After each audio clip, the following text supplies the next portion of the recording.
dibuat dengan tujuan sharing pengalaman pribadi sang pengirim cerita. Dimohon untuk menghargai cerita tanpa menyudutkan beberapa pihak. Selamat menonton. Kalau aja orang-orang nggak bersikeras sama budaya yang nggak baik. Kalau aja dulu mereka bisa diajak kompromi, pasti kita jadi nggak perlu ngerasain kayak gini sekarang. Sorry ya, ngebuka cerita dengan ngeluh begindang. Hehe. Kenalin, gue Emir. Gue baru aja menikah 2 tahun yang lalu. Sekarang sih, gue hidup udah mendingan. Tapi, kalau aja dulu keluarga gue dan istri nggak kolot, nggak batu, pasti kita lebih bahagia. Gue udah pacaran sama satu cewek, sebut aja si Ina. Dari kelas 2 SMA, dia ini teman sekelas gue dulu. Di semester genap kelas 2, gue bawa busur cinta gue, anjay. Terus langsung gue tembak dia, kena telak tuh. Dan sejak saat itu pun, kita pacaran sampai dewasa. Awet bet nih hubungan, dah kayak mau mimpir aun. Hubungan gue sama si Ina selama pacaran sih bisa dideskripsikan kayak orang pacaran pada umumnya ya. Lovey-dovey, jalan kemana-mana berduaan, kadang gelut sampai putus tapi 20 detik kemudian jadian lagi. Biasalah kelakuan bucin anak muda. Bagaimanapun konflik di kisah cinta kita ini ujungnya kita selalu baik lagi. Emang udah dasarnya saling suka dari hati ya. Lengket bet kita. Nih hati udah kayak ditempel sama mamang-mamang las, kagak bisa dipisah. Gitu dah. Hubungan kita be aja selama SMA. Bahkan pas kuliah LDR 4 tahun pun masih nyambung kita.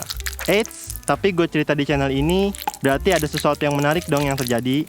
Iya kan? Tentu ada. Dan ini bikin masa depan kita berdua yang seharusnya bahagia jadi gelap. FYI, gue sama si Ina masih pacaran sampai lulus kuliah. Sekitar setahun setelah lulus kuliah, kita berdua udah dapat pekerjaan yang cukup buat ngidupin keluarga kecil kita di masa depan. Bahkan kantor kita deketan gitu. Cuman emang kantor kita dua-duanya jauh dari rumah. Jadi mau nggak mau yang ngontrak bareng habis nikah. Secara batin pun kita berdua udah siap untuk nikah. Kita udah planning ke depannya bakal kayak gimana. Mau nyari kontrakan di mana, mau berapa kamar, mau punya anak kapan, mau berapa ronde Iya, gue nggak ngejokes mesum lagi dah. Intinya gitu teman-teman. Gue udah planning sematang-matangnya sama si Ina buat masa depan kita. Tinggal satu rintangan nih yang perlu kita lewatin. Restu ortu dan gelaran nikahnya. Kita berdua nggak mau nikah terlalu mewah sih. Gak perlu nyewa istana kepresidenan dan ngundang Kim Jong-un juga kemari. Cukup gelaran di pinggir jalan makanin gorengan juga udah cukup buat kita. Kita berdua ngedatengin keluarga gue dulu tuh. Ya masa keluarga tetangga sih bang? Ngapain? Long story short, kita berdua minta restu buat nikah ke keluarga gue. Keluarga gue nggak pakai banyak bacot, langsung ACC tuh. So, tujuan kita tinggal ke keluarganya si Ina. Besoknya, gantian gue yang meluncur ke rumah si Ina. Ina dan keluarga udah nunggu gue di sana. Sebelum ngomong, gue basa-basi dulu lah. Mencairkan suasana, biar nggak tegang-tegang amat. Ntar aja tegang kalau udah nikah. Hehehe.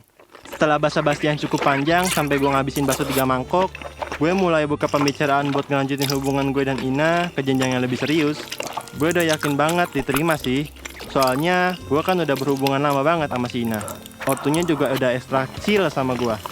So tinggal ACC proposal aja. Ternyata hal di luar nurul iman terjadi coy. Ortu si Ina nolak. Bah, kok iso? Macam mana pula?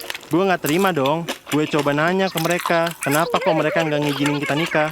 Bapaknya Ina ngejawab, bukannya kami nggak ngizinin kalian nikah, tapi kami masih butuh uang Ina buat ngebantu sekolah adik-adiknya.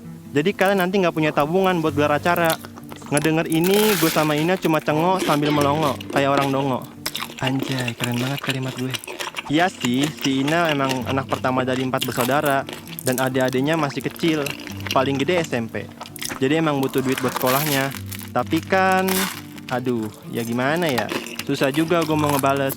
So, rencana kita hari itu gagal. Gue sama Ina mencoba ngegodok rencana baru biar bisa nikah. Terus, setelah beberapa hari, gue nyoba lagi datang ke ortu si Ina dengan proposal baru. Kali ini produk yang gue tawarkan adalah ijab kabul dulu biar halal. Acaranya ntar aja, kalau keadaan finansial kita udah stabil. Toh, gelaran bukan kewajiban kan? Bagi-bagi nasi kotak juga jadilah. Tapi ortu si Ina kembali ngegocek gue. Mereka nolak lagi jir. Kata mereka yang namanya nikah ya harus ada acara. Udah budayanya gitu. Kalau nikah nggak ada acara, tergengsi lah. Diomongin lah, macam-macam deh.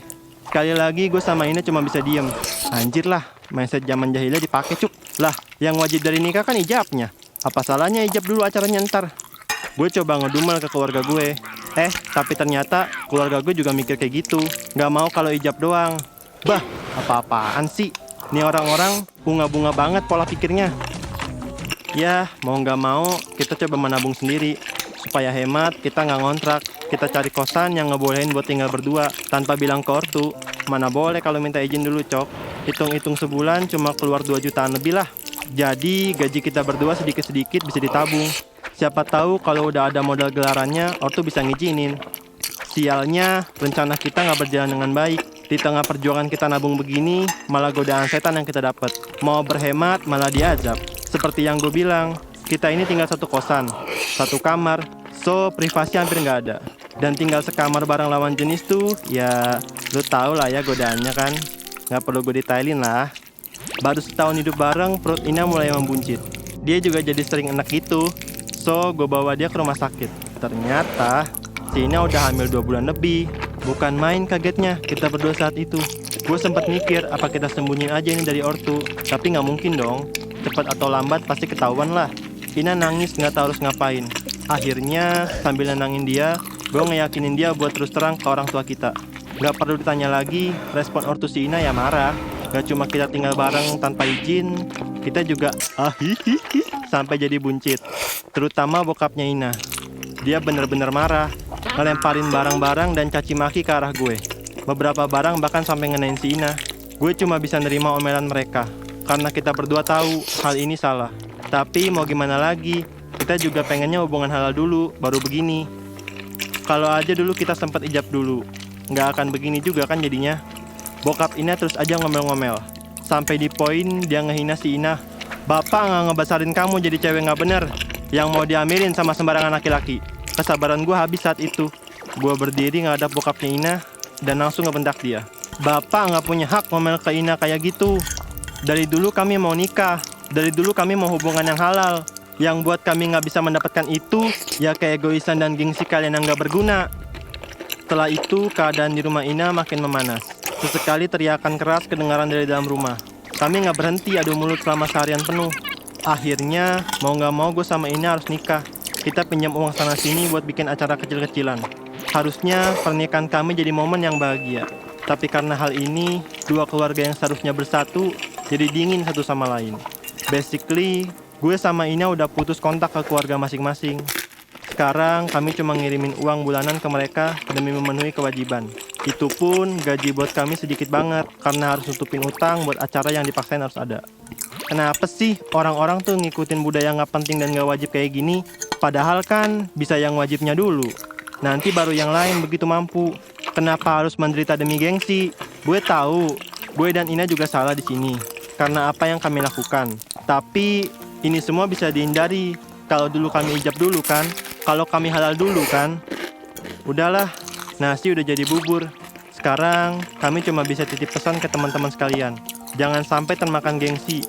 Jangan sampai kalian mewajibkan sesuatu yang gak perlu. Apalagi sampai harus mengorbankan sesuatu yang seharusnya justru wajib. Dan jaga diri kalian dari godaan setan ya. Goodbye.